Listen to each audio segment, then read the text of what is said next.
The question is, can you decide to trust someone, or should the other person deserve trust?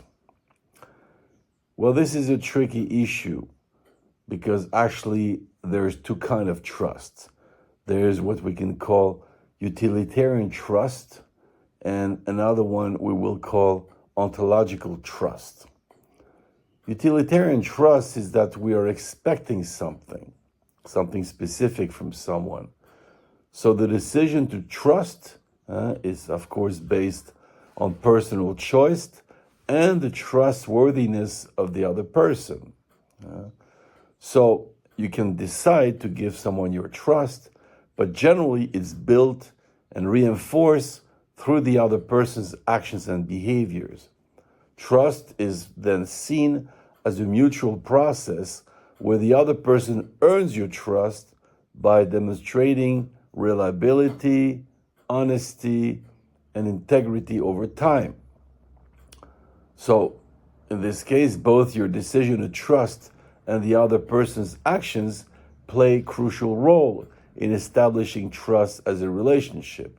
Now, it is possible to decide to trust someone in spite of their behavior, but it can be very challenging and it might not be advisable, depending indeed of what you're expecting. So trust is a personal choice. It can be based on your own values, beliefs, and desires within a relationship. However, if the other person's behavior consistently demonstrates untrustworthiness, this decision might lead to disappointment and harm. It's important to balance both your decision and the worthiness of the other person. But this is for utilitarian trust, where you expect something specific, like if you have a business interaction with someone, you expect some work to be done, or you are expecting some exchange of services or something concrete in a relation. But there's another type of trust, which we can call ontological trust, and that's a choice purely based on an attitude that you want to maintain. Now, in this case, it's not so much you expect something, but you have, for example, strong emotional connection to someone, like love or friendship, which can foster trust without needing proof. And at that moment, what's important is the decision to have a connection to a given person. So you can have a gut feeling about this person or some emotional relation to this person. It can be based as well on some faith based on knowledge of a given person, or based on the reputation of a given person. It can even be cultural.